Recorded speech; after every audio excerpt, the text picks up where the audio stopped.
Hello friends, ma'am ngasi state kaya dano election tawrisi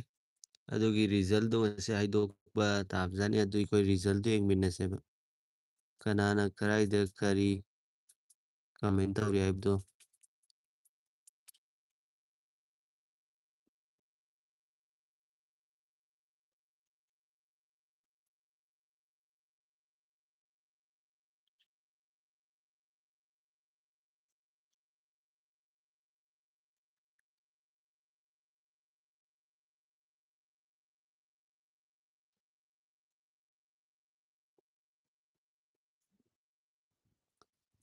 Ma'am ngasi election haidokpa numit nito na adugi result do ikoi yengseba comment tawri adu kanana kaida sit kaya West Bengal se BJP laktaw male gyan tade yam sathi na hojik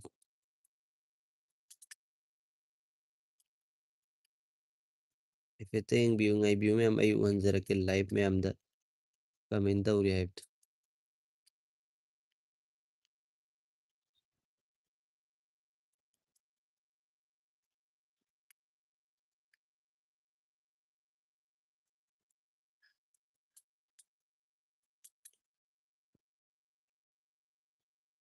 Ado ji ing bin na seba karai karai state election tawrisi state kaya dono Tamil Nadu ne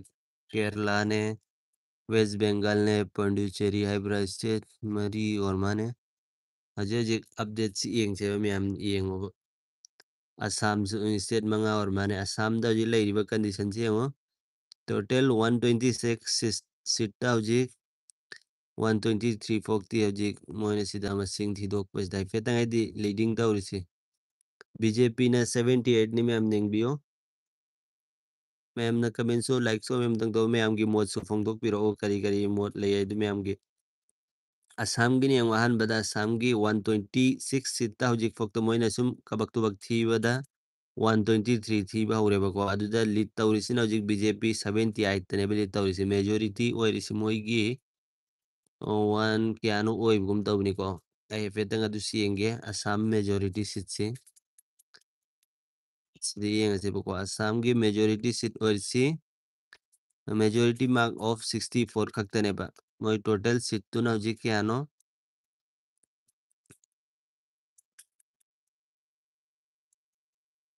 126 ta 64 majority adu ardi am line BJP halaga Assam da sula ka dawri ma'am kay gumse lit tawri sida dum lit tawrami na iwakhanda da hojik asidai handhar kadab leitroy amani handhar kadra adum halaga dum BJP oi do mali Assam jiso Congress ki yangu ma'am 24 lay lit tawri si aduga BOPF hairasina 10 da lay aduga AJP 9 da adugi AIUDF na bo only 2 sita hojik lit tawri CM leire ko Assam ge ma'am yarim ko ma'am zu share toubiu video se no you fan circle da Facebook ta amma da WhatsApp group ta aduga sina bo Kerala gi ne ba Kerala da na bo hojik INC Indian National Congress or mane sina bo 59 total moi gi sit si 140 ni 140 sida 127 hojik masing moi hefetang thidok pada aduga Congress na bo 59 da ne ba hojik lairisi litawro chalisi aduga CPI M hair mana sinabo 29 da litawri aduga IUML hairi kamba party no sinabo 23 da litawri aduga CPI 9 da aduga KEC hairi sinabo 7 da sinabo Kerala gini ma'am aduga Pondicherry ai sinabo only 30 seat khakto or mana moigi MLA si 30 khakto or mana mo state sida adu 30 seat da mojik AINRC harsi amma badi win oikre nipan litawri aduga independent or mana IND sinabo 3 da litawri aduga BJP only 1 du win oikre adu Indian National Congress 1 litawri aduga ADMK 1 litawri ma'am aduga sinabo jigi Pondicherry lekre ko ma'am Tamil Nadu gi si enga seba main si Tamil Nadu si am kanna jik kogi lai ma'am su khangnaram gani film actor adu ada sumai gi party ano wamso launch tau kip da Tamil Nadu ki sauji ienga se bako total magi CC 234 ne ma'am yami ko ML 234 aduda 222 hojik thiba aide ꯍꯥꯏꯐꯦꯠ ꯃꯣꯏꯅ ꯊꯤꯕꯗ ꯊꯤꯔꯦꯕꯀꯣ 22 ꯑꯗꯨ ꯁꯤꯗ 1060 TVK ꯍꯥꯏꯁꯤ ꯃꯣꯏꯒꯤ ꯍꯧꯖꯤꯛꯀꯤ ꯑꯩ ꯋꯥꯈꯟꯗ TVK ꯄꯥꯔꯇꯤꯁ ꯃꯣꯏꯒꯤ ꯍꯧꯖꯤꯛ ꯍꯧꯖꯤꯛ ꯒꯣꯔꯃꯦꯟ ꯄꯥꯏꯔꯤꯕ ꯄꯥꯔꯇꯤꯗꯨ ꯃꯥꯜꯂꯤꯀꯣ ꯑꯩ ꯋꯥꯈꯟꯗ ꯉꯥꯏꯈꯣ ꯍꯥꯏꯐꯦꯠꯇꯪ ꯌꯦꯡꯁꯦꯕ ꯑꯗꯨꯁꯨ ꯃꯌꯥꯝꯁꯨ ꯈꯪꯅꯩ ꯑꯗꯣ ꯑꯩꯁꯤ ꯑꯣꯄꯟ ꯇꯧꯒꯦ ꯑꯗꯨ ꯁꯤꯗ TVK ꯄꯥꯔꯇꯤꯁꯤ ꯀꯔꯝꯕ ꯄꯥꯔꯇꯤꯅꯣꯗꯤ ꯌꯦꯡꯉꯁꯦꯕ TVK ꯍꯧꯖꯤꯛꯀꯤ ꯁꯤꯗꯤ ꯃꯥꯒꯤ ꯑꯣꯏꯔ ꯃꯥꯅꯦꯅꯦ ꯑꯩꯗꯤ ꯒꯣꯔꯃꯦꯟ ꯄꯥꯏꯗꯨ ꯈꯜꯂꯨꯔꯦ ꯃꯌꯥꯝ ꯅꯠꯇꯦ ꯁꯤꯗ ꯑꯃ ꯍꯤꯔꯣꯗꯨꯒꯤꯅꯤ ꯑꯩꯈꯣꯏꯒꯤ ꯍꯧꯖꯤꯛ ꯀꯔꯤ ꯃꯥꯒꯤ ꯍꯤꯔꯣ ꯃꯃꯤꯡꯁꯤ ꯋꯤꯖꯦ ꯊꯂꯥꯄꯇꯤ ꯁꯤꯒꯤ ꯄꯥꯔꯇꯤꯗꯨꯅꯤꯅꯦ ꯌꯥꯝ ꯀꯟꯅ ꯅꯩꯈꯠꯂꯤꯅꯦ ꯃꯥꯏꯁꯦ ꯑꯗꯣ ꯃꯤ ꯌꯦꯡꯉꯁꯤ ꯃꯥꯏ ꯄꯥꯔꯇꯤ ꯑꯣꯏꯔ ꯂꯩꯔꯝꯃꯦ ꯃꯌꯥꯝ ꯇꯥꯃꯤꯜ ꯅꯥꯗꯨꯒꯤꯁꯤ ꯍꯤꯔꯣꯒꯤ ꯄꯥꯔꯇꯤꯗꯨꯅ ꯍꯧꯖꯤꯛ ꯅꯩꯔꯤꯕ ꯃꯥꯜꯂꯦ ꯃꯌꯥꯝ ꯃꯌꯥꯝ ꯀꯃꯦꯟ ꯇꯧꯕꯒꯤ ꯑꯣꯞꯁꯟ ꯊꯣꯛꯇꯕ꯭ꯔꯣ ꯃꯌꯥꯝ ꯀꯃꯦꯟꯗꯤ ꯑꯣꯟꯗꯤ ꯂꯩꯕ ꯃꯥꯜꯂꯤꯀꯣ ꯃꯌꯥꯝ ꯑꯗꯣ ꯌꯦꯡꯒꯦ ꯍꯥꯏꯐꯦꯠꯇꯪ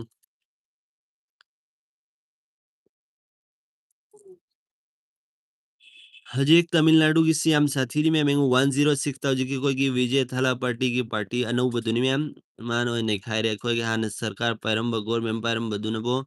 ꯑꯩ ꯋꯥꯈꯟꯗ ꯑꯅꯤ ꯁꯨꯕꯁꯤ ꯃꯥꯜꯂꯤ ꯋꯤꯖꯦ ꯊꯥꯂꯥ TVK ꯄꯥꯔꯇꯤꯁꯤ 106ꯇ ꯍꯧꯖꯤꯛ ꯂꯤꯠ ꯇꯧꯔ ꯆꯠꯂꯤ ꯑꯗꯨꯒ ꯑꯅꯤꯁꯨꯕꯁꯤꯅ DMK ꯁꯤꯅꯕꯨ 60ꯗ ꯑꯗꯨꯒ DMK ꯁꯤꯅ 46ꯇ ꯑꯗꯨ PMK ꯁꯤꯅ 5 ꯑꯗꯨꯒ ꯀꯣꯡꯒ꯭ꯔꯦꯁꯇꯤ ꯂꯥꯁꯇ ꯂꯩꯔꯦ ꯃꯌꯥꯝ 5ꯇ ꯑꯗꯨꯒ ꯃꯔꯨꯑꯣꯏꯅ ꯋꯦꯁ ꯕꯦꯡꯒꯥꯜꯒꯤꯁꯤꯁꯨ ꯌꯥꯝꯅ ꯍꯧꯖꯤꯛ ꯀꯩꯅꯣꯒ ꯃꯌꯥꯝ ꯋꯦꯁ ꯕꯦꯡꯒꯥꯜꯗ ꯇꯣꯇꯦꯜ 294 ꯁꯤꯠꯅꯦꯕ ꯆꯍꯨꯝꯗꯒꯤ ꯁꯨꯝꯅꯇꯪꯒꯤ ꯈꯔ ꯈꯛꯇꯅꯤ ꯑꯅꯧꯕ ꯍꯧꯖꯤꯛ ꯑꯞꯗꯦꯠ ꯂꯥꯛꯑꯦ ꯑꯃꯈꯛ 277 ꯍꯧꯖꯤꯛ ꯊꯤꯕ ꯍꯥꯏꯐꯦꯠꯇꯪ ꯂꯣꯏꯔꯦ ꯑꯗꯨꯒ ꯁꯤꯗꯁꯨ BJPꯅ ꯂꯤꯠ ꯇꯧꯔꯦ ꯃꯌꯥꯝ ꯋꯦꯁ ꯕꯦꯡꯒꯥꯜꯗ ꯃꯃꯇꯥ ꯗꯤꯗꯤ ꯍꯜꯂꯛꯇꯧ ꯃꯥꯟꯗ꯭ꯔꯦ ꯋꯥꯈꯟꯗ ꯌꯥꯝ ꯅꯨꯡꯉꯥꯏꯇꯕ ꯄꯥꯎꯅꯤꯁꯤ ꯑꯗꯨ BJPꯅ ꯂꯤꯠ ꯇꯧꯔꯤ 181ꯗ ꯍꯧꯖꯤꯛ ꯂꯤꯠ ꯇꯧꯔꯤꯑꯕ ꯑꯗꯨꯒ ꯇ꯭ꯔꯤꯅꯃꯨꯜ ꯀꯣꯡꯒ꯭ꯔꯦꯁꯅꯕꯨ ꯃꯃꯇꯥ ꯗꯤꯗꯤꯒꯤ 92 ꯁꯤꯠꯇꯅꯤ ꯍꯧꯖꯤꯛ ꯃꯥꯅ ꯂꯤꯠ ꯇꯧꯔꯤꯁꯤꯅ ꯑꯗꯨꯒ AJUP ꯍꯥꯏꯔꯤꯁꯤꯅꯕꯨ ꯁꯣꯝꯅꯇꯪꯒꯤ 2 ꯑꯗꯨꯒ ꯑꯃꯁꯤꯅꯕꯨ 1 ꯑꯗꯨꯒ CPI ꯀꯣꯡꯒ꯭ꯔꯦꯁꯇꯤ ꯎꯗ꯭ꯔꯦ ꯃꯌꯥꯝ ꯁꯤꯅꯤ ꯍꯧꯖꯤꯛ ꯍꯧꯖꯤꯛꯀꯤ ꯂꯥꯏꯚ ꯑꯞꯗꯦꯠꯁꯤ ꯃꯌꯥꯝ ꯑꯗꯨꯝ ꯁꯤ ꯍꯧꯖꯤꯛ ꯑꯞꯗꯦꯠ ꯂꯥꯛꯀꯅꯤ ꯑꯗꯨꯝ ꯈꯨꯗꯛꯀꯤ ꯃꯌꯥꯝꯅ ꯑꯗꯨꯝ ꯂꯩꯕꯤꯌꯨ ꯑꯩꯈꯣꯏ ꯈꯪꯁꯦꯕ ꯍꯧꯖꯤꯛ ꯍꯧꯖꯤꯛ ꯁꯤꯠ ꯀꯌꯥ ꯀꯗꯥꯏꯗ ꯀꯩꯗꯧꯔꯤ ꯍꯥꯏꯕꯗꯨ ꯃꯌꯥꯝ ꯑꯗꯨ ꯍꯥꯏꯐꯦꯠꯇꯪ ꯑꯩ ꯂꯥꯏꯚꯁꯤ ꯁꯦꯌꯔ ꯇꯧꯈꯤꯒꯦ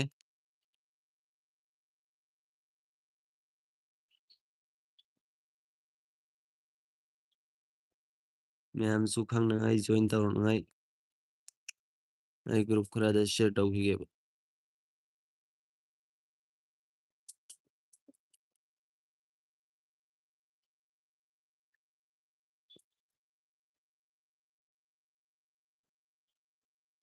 ꯁꯤꯅꯤ ꯍꯧꯖꯤꯛ ꯍꯧꯖꯤꯛꯀꯤ ꯄꯥꯎꯁꯤ ꯃꯌꯥꯝ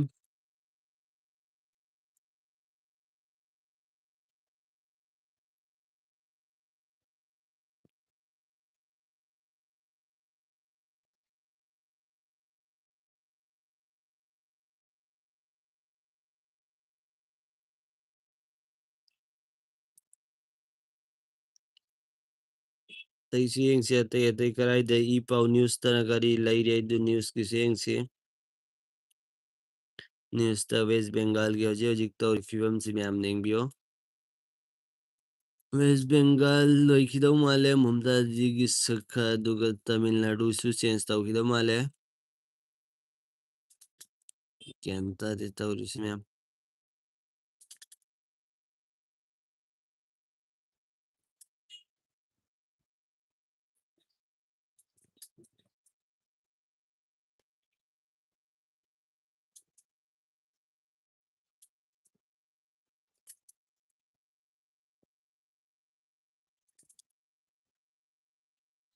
ꯀꯔꯤ ꯍꯥꯏꯔꯨꯅꯤ ꯀꯃꯥꯏꯅ ꯀꯥꯔꯤꯃꯣ ꯒ꯭ꯌꯥꯟ ꯇꯥꯗꯦ ꯃꯣꯏ ꯀꯥꯔꯤꯁꯤ ꯁꯤꯗ ꯌꯥꯝꯅ ꯍꯥꯏꯔꯨꯕꯁꯨ ꯌꯥꯔꯣꯏ ꯃꯌꯥꯝ ꯂꯥꯏꯐꯅꯤꯅ ꯑꯗꯨ ꯑꯩ ꯋꯥꯈꯜꯗꯗꯤ ꯑꯃ ꯑꯩꯈꯣꯏꯒꯤ ꯃꯦꯆꯤꯟꯗꯣ ꯑꯗꯨꯒꯤ ꯀꯃꯥꯜ ꯍꯥꯏꯒꯗ꯭ꯔꯥ ꯀꯩ ꯍꯥꯏꯔꯨꯅꯤ ꯑꯗꯨ ꯅꯠꯇꯅ ꯎꯄꯥꯏ ꯂꯩꯇꯦ ꯑꯩ ꯋꯦꯁ ꯕꯦꯡꯒꯥꯜꯒꯤꯁꯤꯗꯤ ꯁꯨꯝ ꯅꯨꯡꯉꯥꯏꯇꯦ ꯑꯗꯨꯕꯨ ꯋꯦꯁ ꯕꯦꯡꯒꯥꯜꯒꯤꯁꯤ ꯃꯌꯥꯝꯒꯤꯁꯨ ꯀꯔꯤ ꯃꯣꯠ ꯂꯩ ꯒ꯭ꯌꯥꯟ ꯇꯥꯗꯦ ꯍꯥꯏꯕ ꯉꯝꯗꯦ ꯃꯣꯏ ꯀꯨꯀꯥꯁꯤ ꯃꯅꯤꯄꯨꯔꯗꯁꯨ ꯍꯧꯖꯤꯛ ꯂꯥꯛꯀꯗꯧꯔꯦ ꯏꯂꯦꯛꯁꯟꯁꯤ ꯃꯅꯤꯄꯨꯔꯒꯤꯁꯨ ꯑꯗꯨꯝ BJP ꯍꯜꯂ ꯂꯥꯛꯇꯧ ꯃꯥꯜꯂꯦ ꯑꯩ ꯋꯥꯈꯟꯗ ꯁꯤꯗ ꯂꯥꯛꯏꯕ ꯃꯑꯣꯡꯁꯤꯅꯗꯤ ꯑꯗꯨꯝ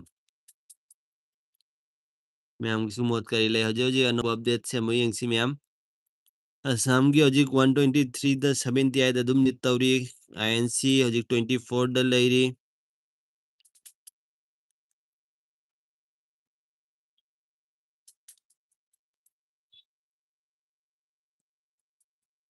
ꯑꯗꯨꯒ ꯀꯦꯔꯜꯒꯤꯁꯤ 63ꯗ ꯂꯩꯔꯤ ꯑꯗꯨꯝ INC ꯀꯦꯔꯜꯗ ꯀꯦꯔꯂꯥꯗ ꯑꯃ ꯀꯣꯡꯒ꯭ꯔꯦꯁ ꯂꯥꯛꯀꯗꯧ ꯃꯥꯜꯂꯤ ꯑꯩ ꯋꯥꯈꯟꯗ ꯑꯗꯨꯒ ꯄꯣꯟꯗꯨꯆꯦꯔꯤꯁꯤꯅꯕꯨ ꯍꯧꯖꯤꯛꯀꯤ ꯃꯣꯏꯒꯤ ꯔꯤꯖꯅꯦꯜ ꯄꯥꯔꯇꯤ ꯑꯣꯏ ꯃꯣꯏꯒꯤ ꯑꯗꯨꯝ ꯁ꯭ꯇꯦꯠꯀꯤ ꯄꯥꯔꯇꯤ ꯑꯣꯏꯔꯤꯕ ꯖꯥꯠꯂꯁꯤ ꯑꯁꯤ ꯂꯥꯛꯇꯧ ꯃꯥꯜꯂꯤ ꯑꯗꯨꯒ ꯇꯥꯃꯤꯜ ꯅꯥꯗꯨꯒꯤꯁꯤ ꯑꯩꯈꯣꯏꯒꯤ ꯍꯤꯔꯣꯒꯤ ꯄꯥꯔꯇꯤꯁꯤ ꯂꯥꯛꯇꯧ ꯃꯥꯜꯂꯤ ꯋꯥꯈꯟꯗ ꯃꯌꯥꯝꯒꯤꯁꯨ ꯀꯔꯤ ꯃꯣꯠ ꯂꯩ ꯁꯦꯝ ꯂꯩꯔꯦ ꯍꯧꯖꯤꯛ ꯍꯧꯖꯤꯛꯀꯤ ꯄꯥꯎꯁꯤ ꯑꯗꯨꯒ ꯋꯦꯁ ꯕꯦꯡꯒꯥꯜꯒꯤꯁꯤ ꯌꯥꯝ ꯁꯥꯊꯤꯅ ꯅꯩꯔꯦ BJPꯅ ꯌꯥꯝ ꯁꯥꯊꯤꯅ BJP ꯋꯤꯟ ꯇꯧꯗꯧꯔꯦ ꯑꯩ ꯋꯥꯈꯟꯗ ꯇꯧꯁꯨ ꯇꯧꯔꯅꯤ ꯃꯔꯝꯗꯤ 181ꯗ ꯂꯤꯠ ꯇꯧꯔ ꯆꯠꯂꯝꯃꯤꯅ ꯃꯦꯖꯣꯔꯤꯇꯤꯁꯤ 148 ꯑꯣꯏꯕꯒꯨꯝ ꯇꯧꯕꯅꯤ ꯋꯦꯁ ꯕꯦꯡꯒꯥꯜꯒꯤꯁꯤ ꯑꯗꯨꯝ ꯀꯥꯈ꯭ꯔꯅꯤ ꯌꯥꯝ ꯂꯥꯏꯅ ꯀꯩꯁꯨ ꯎꯄꯥꯏ ꯂꯩꯔꯣꯏꯗꯧꯔꯤ ꯈꯪꯗꯦ ꯕꯣꯠꯁꯤ ꯀꯅꯥꯗ ꯄꯤꯔꯤꯃꯣ ꯀꯃꯦꯟ ꯇꯧꯔꯤꯃꯣꯗꯤ ꯈꯪꯖꯗ꯭ꯔꯦ ꯄꯤꯕꯅ ꯑꯃꯗ ꯄꯤꯕ꯭ꯔꯥ ꯆꯠꯄꯗꯅ ꯑꯃꯗ ꯆꯠꯂꯤꯕ꯭ꯔꯥ BJP West Bengal total seat 294 the BJP 181 Trinamool Congress 92 AJUP only 2 seat aduga ꯑꯇꯩꯁꯤꯅ 1-1ꯗ ꯂꯩꯔꯦ ꯋꯤꯟꯗꯤ ꯍꯧꯖꯤꯛ ꯑꯃꯅꯤꯗ ꯍꯦꯟꯅ ꯑꯣꯏꯗ꯭ꯔꯤ ꯃꯥꯅ ꯋꯤꯟꯗꯤ ꯑꯣꯏꯗ꯭ꯔꯤ ꯑꯝꯇ ꯃꯌꯥꯝ ꯅꯨꯡꯉꯥꯏꯗꯧꯔꯤ ꯍꯧꯖꯤꯛ ꯑꯁꯥꯝꯒꯤꯁꯤꯁꯨ ꯑꯗꯨꯝ ꯍꯜꯂꯒ BJP coming BJP ꯂꯥꯛꯑꯦ ꯍꯜꯂꯒ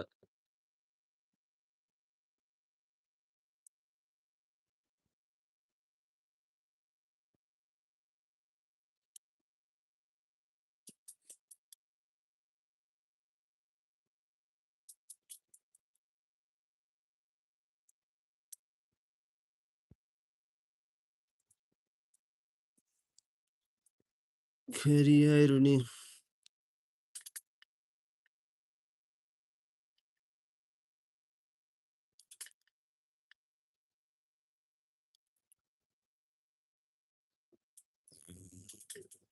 ꯃꯌꯥꯝ ꯍꯧꯖꯤꯛ ꯍꯧꯖꯤꯛ ꯉꯁꯤꯁꯤ 4 ꯃꯦꯅꯤ ꯏꯂꯦꯛꯁꯟ ꯔꯤꯖꯜ ꯍꯥꯏꯗꯣꯛꯄ ꯅꯨꯃꯤꯠꯅꯤ ꯃꯌꯥꯝꯁꯨ ꯈꯪꯅꯕ ꯌꯥꯎꯔꯝꯒꯅꯤ ꯈꯪꯗꯕꯁꯤꯡ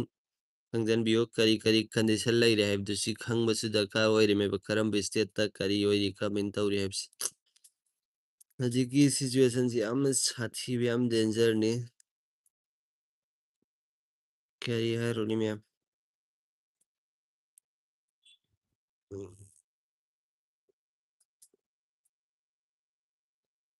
ꯂꯥꯏꯚ ꯑꯞꯗꯦꯠꯅꯤ ꯃꯌꯥꯝ ꯍꯧꯖꯤꯛ ꯍꯧꯖꯤꯛꯀꯤ ꯂꯩꯔꯤꯕꯁꯤ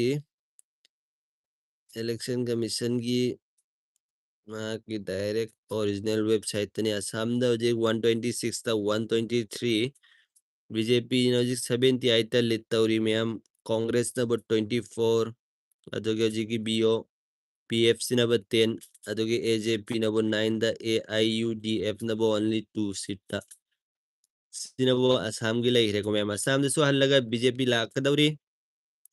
ꯑꯗꯨꯒ ꯀꯦꯔꯂꯥꯗꯅꯕꯨ ꯀꯣꯡꯒ꯭ꯔꯦꯁ ꯂꯥꯛꯇꯧ ꯃꯥꯜꯂꯤ ꯍꯥꯟꯅ ꯀꯣꯡꯒ꯭ꯔꯦꯁ ꯑꯣꯏꯕ ꯖꯥꯠꯂ ꯑꯩꯁꯨ ꯀꯥꯎꯔꯦ ꯑꯗꯨ 140ꯗ 127 ꯐꯥꯎꯇꯤ ꯊꯕꯛ ꯊꯤꯔ ꯃꯥꯅ ꯃꯣꯏꯁꯦ ꯑꯗꯨ ꯂꯤꯠ ꯇꯧꯔꯤꯁꯤꯅꯕꯨ ꯀꯣꯡꯒ꯭ꯔꯦꯁꯅ 63ꯗ ꯂꯤꯠ ꯇꯧꯔꯤ ꯑꯗꯨꯒ CPMCꯅꯕꯨ 25ꯇ ꯃꯌꯥꯝ ꯑꯃꯅꯕꯨ IUML ꯍꯥꯏꯔꯤ 23ꯗ ꯂꯩ ꯃꯌꯥꯝ ꯑꯃꯅꯕꯨ 9 ꯁꯤꯅꯕꯨ ꯄꯣꯟꯗꯨꯆꯦꯔꯤ ꯁꯨꯝꯅꯇꯪꯒꯤ 30 ꯁꯤꯠ ꯈꯛꯇꯅꯤ 30 ꯁꯤꯗ ꯃꯣꯏ 8 ꯃꯦꯟ ꯑꯩꯈꯣꯏ ꯇꯥꯃꯤꯜ ꯅꯥꯗꯨꯒꯤꯁꯤꯁꯨ 106ꯇ 234 ꯑꯩꯈꯣꯏꯒꯤ ꯍꯧꯖꯤꯛꯀꯤ ꯍꯤꯔꯣꯒꯤ ꯄꯥꯔꯇꯤꯗꯨ ꯃꯌꯥꯝꯅꯁꯨ ꯈꯪꯂꯝꯒꯅꯤ ꯍꯤꯔꯣ ꯋꯤꯖꯦ ꯊꯥꯂꯥꯄꯇꯤ ꯍꯥꯏꯗꯣ ꯑꯗꯨꯒꯤ ꯄꯥꯔꯇꯤꯗꯨꯅꯤ ꯑꯍꯥꯟꯕꯒꯤꯁꯤ TBK ꯍꯥꯏꯁꯤ ꯃꯁꯤ 106ꯇ ꯂꯩ ꯃꯥꯒꯤꯁꯤ ꯍꯧꯖꯤꯛ ꯂꯤꯠ ꯇꯧꯔꯤꯁꯤ ꯌꯥꯝ ꯅꯨꯡꯉꯥꯏꯗꯧꯔꯤ ꯑꯅꯧꯕ ꯁꯔꯀꯥꯔ ꯂꯥꯛꯇꯧ ꯃꯥꯜꯂꯤ ꯇꯥꯃꯤꯜ ꯅꯥꯗꯨꯒꯤꯁꯤꯁꯨ ꯍꯧꯖꯤꯛꯀꯤ ꯍꯤꯔꯣꯗꯨꯒꯤ ꯌꯦꯡꯉꯁꯤ ꯀꯃꯥꯏꯅ ꯇꯧꯕꯅꯣꯗꯣ ꯍꯣꯔꯦꯟꯐꯥꯎꯇ ꯈꯪꯂꯅꯤ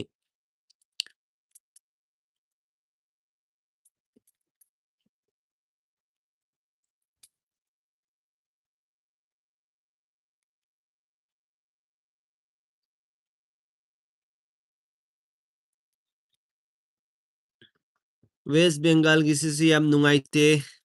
ꯑꯗꯨꯕꯨ BJP ꯂꯥꯛꯀꯗꯧꯔꯤ ꯃꯥꯅꯦ ꯂꯥꯛꯁꯨ ꯂꯥꯛꯑꯅꯤ ꯁꯣꯏꯗꯅ ꯂꯥꯛꯀꯗꯧꯔꯤꯕ ꯅꯠꯇꯦ ꯂꯥꯛꯑꯅꯤ ꯃꯔꯝꯗꯤ 181ꯗ ꯂꯤꯠ ꯇꯧꯔ ꯂꯩꯔꯦꯕ ꯂꯤꯠ ꯇꯧꯕ ꯍꯥꯏꯕꯁꯤ ꯀꯥꯔꯒꯨꯝꯕꯅ ꯑꯗꯨꯝ ꯑꯣꯏꯈ꯭ꯔꯗꯕꯅꯦ ꯑꯁꯤꯗꯒꯤ ꯑꯃꯅꯤ ꯍꯟꯊꯒꯗꯕ ꯉꯥꯏꯔꯦ ꯑꯗꯨꯝ BJP ꯂꯥꯛꯈ꯭ꯔꯅꯤ ꯋꯦꯁ ꯕꯦꯡꯒꯥꯜꯁꯤꯁꯨ ꯅꯨꯡꯉꯥꯏꯇꯦ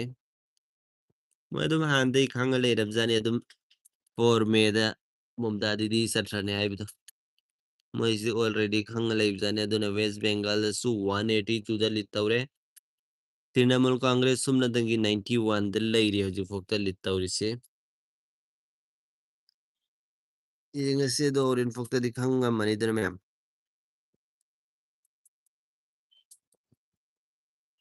ꯃꯌꯥꯝꯒꯤꯁꯨ ꯀꯔꯤ ꯀꯔꯤ ꯃꯣꯠ ꯂꯩꯒꯦ ꯀꯃꯦꯟꯗ ꯑꯗꯨꯝ ꯍꯥꯏꯕꯤꯔꯛꯑꯣ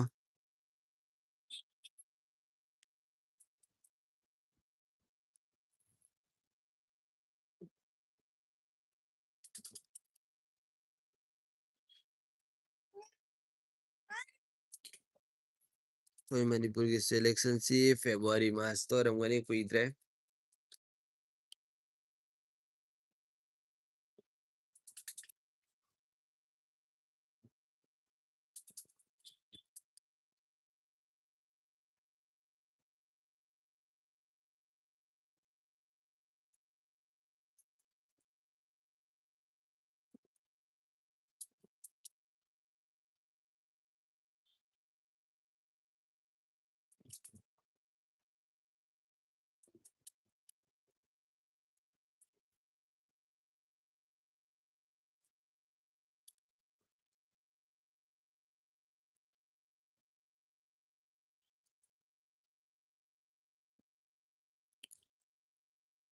ꯑꯁꯥꯝꯒꯤ ꯀꯦꯔꯂꯥꯒꯤ ꯁ꯭ꯇꯦꯠ ꯀꯌꯥꯅꯣ ꯑꯃ ꯑꯅꯤ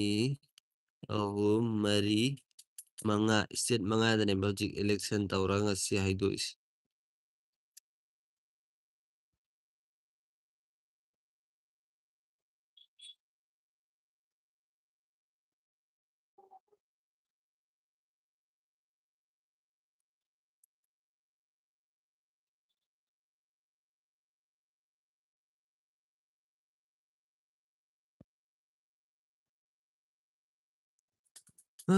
ꯃꯌꯥꯝ ꯏꯂꯦꯛꯁꯟꯒꯤ ꯔꯤꯖꯜ ꯍꯥꯏꯗꯣꯛꯄ ꯌꯦꯡꯕꯅꯤ ꯃꯌꯥꯝꯁꯨ ꯌꯦꯡꯃꯤꯟꯅꯁꯤꯅ ꯑꯗꯨꯝ ꯂꯥꯏꯚ ꯆꯤꯡꯊꯛꯄꯅꯤ ꯑꯁꯥꯝꯗ ꯍꯧꯖꯤꯛ BJPꯗ ꯂꯤꯠ ꯇꯧꯔꯤ 79 ꯈꯪꯖꯟꯕꯤꯌꯨ 126ꯇ 79ꯗꯅꯤ ꯍꯧꯖꯤꯛ ꯂꯤꯠ ꯇꯧꯔꯤꯁꯤ BJPꯅ ꯑꯗꯨꯒ ꯀꯦꯔꯂꯥꯗꯅꯕꯨ ꯀꯣꯡꯒ꯭ꯔꯦꯁꯅ ꯂꯤꯠ ꯇꯧꯔꯤ ꯃꯥꯅꯦ 63 ꯄꯣꯟꯗꯨꯆꯦꯔꯤ 7 ꯇꯥꯃꯤꯜ ꯅꯥꯗꯨꯗ 107 ꯂꯩꯈ꯭ꯔꯦ ꯁꯤꯠ ꯑꯃ ꯍꯦꯟꯒꯠꯈ꯭ꯔꯦ ꯀꯨꯝꯍꯩꯅꯤꯗ ꯍꯧꯖꯤꯛ ꯇꯧꯗꯧꯁꯤ ꯋꯦꯁ ꯕꯦꯡꯒꯥꯜꯗꯁꯨ BJP ꯂꯥꯛꯀꯗꯧꯔꯤ ꯂꯣꯏꯗꯧꯔꯤ ꯍꯧꯖꯤꯛ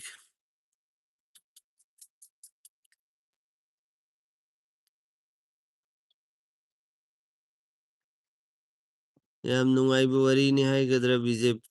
ꯂꯥꯛꯀꯗꯧꯔꯦ ꯋꯦꯁ ꯕꯦꯡꯒꯥꯜꯗꯁꯨ ꯃꯌꯥꯝ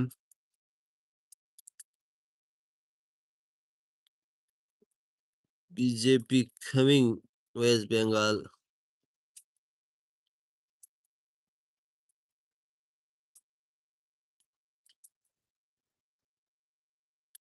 ꯑꯗꯨꯅꯤ ꯕ꯭ꯔꯣ ꯑꯩꯈꯣꯏꯁꯨ ꯍꯥꯏꯔꯤꯁꯤ ꯑꯗꯨꯃꯥꯏꯅ ꯅꯠꯇꯗꯤ ꯃꯣꯏ ꯀꯅꯉꯥꯏ ꯃꯔꯝ ꯂꯩꯇꯦꯕ ꯃꯌꯥꯝꯅꯁꯨ ꯈꯪꯅꯔ ꯂꯩꯔꯕꯁꯤꯗ ꯃꯣꯏꯁꯦ ꯑꯗꯨꯅꯤ ꯑꯗꯥꯅꯤ ꯑꯗꯨꯁꯨ ꯑꯗꯨꯝ ꯍꯜꯂꯒ ꯁꯨꯃꯥꯏꯅ ꯂꯥꯛꯏꯁꯤꯅ ꯇꯥꯛꯄꯗꯤ ꯕ꯭ꯔꯣꯅ ꯍꯥꯏꯔꯤꯗꯣ ꯑꯗꯨꯝ ꯆꯨꯝꯒꯗꯧꯔꯝꯃꯦꯕ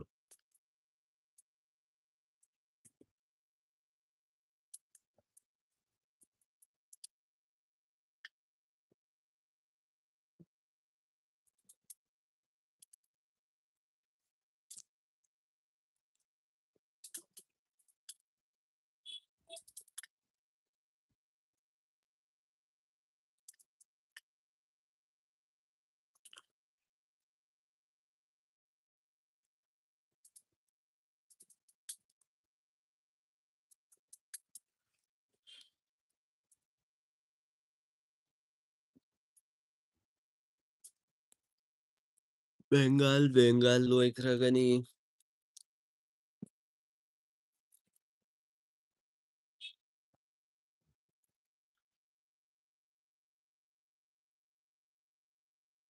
Election result ni ma'am ngasi election haidokpa numitki live nabani. ꯃꯌꯥꯝꯗꯁꯨ ꯁꯦꯌꯔ ꯇꯧꯕꯤꯌꯨ ꯂꯥꯏꯛꯁꯨ ꯑꯝꯇꯪ ꯇꯧꯕꯤꯔꯣ ꯃꯌꯥꯝ ꯌꯦꯡꯕꯤꯕ ꯇꯥꯔꯒꯗꯤ ꯃꯌꯥꯝꯗꯁꯨ ꯁꯦꯌꯔ ꯇꯧꯕꯤꯌꯨꯕ ꯈꯪꯃꯤꯟꯅꯁꯦ ꯃꯌꯥꯝ ꯍꯧꯖꯤꯛ ꯍꯧꯖꯤꯛ ꯑꯞꯗꯦꯠꯁꯤ ꯑꯁꯥꯝꯒꯤ 79 ꯌꯧꯈ꯭ꯔꯦ ꯕꯤꯖꯦꯄꯤ ꯀꯦꯔꯂꯥꯒꯤ 63 ꯂꯩꯔꯤ ꯑꯗꯨꯝ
ꯍꯜꯂꯣ ꯃꯌꯥꯝ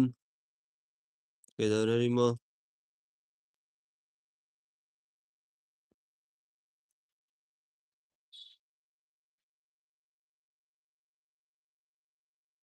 ꯉꯁꯤꯁꯤ election ꯍꯥꯏꯗꯣꯛꯄ ꯅꯨꯃꯤꯠꯅꯤ ꯑꯗꯨꯅ ꯍꯥꯏꯐꯦꯠꯇꯪ ꯂꯥꯏꯛꯁꯤ ꯊꯥꯔꯛꯑꯝꯕꯅꯦꯕ ꯃꯌꯥꯝ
Election result haidokpi yengmani miyam yarangko miyam sugan bishadobaj election ka result hai West Bengal,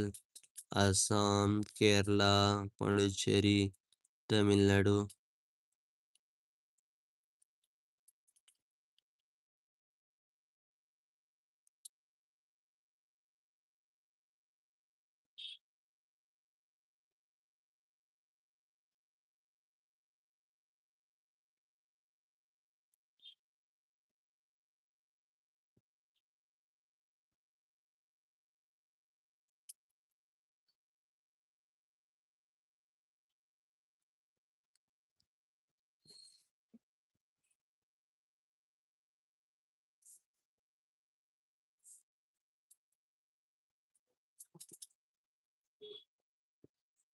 Assam 79 BJP 126 है टोटल, उसमें 124 का भी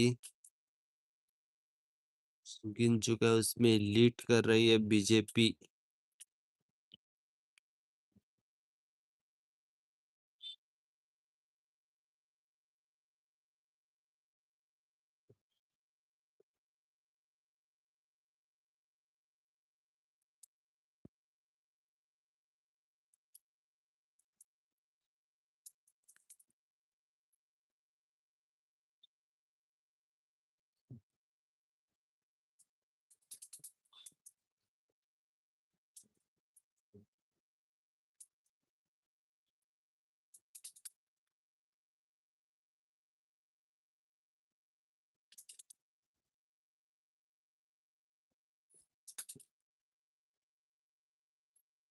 आसाम आसाम का इलेक्शन हर जगह का है आज। कौन सा असेंबली कॉन्स्टिट्यूंसी था वो? दालगांव दालगांव में दालगांव किधर है भाई?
election result day heng asi election haidokpur mini assam gi state mangagi assam ne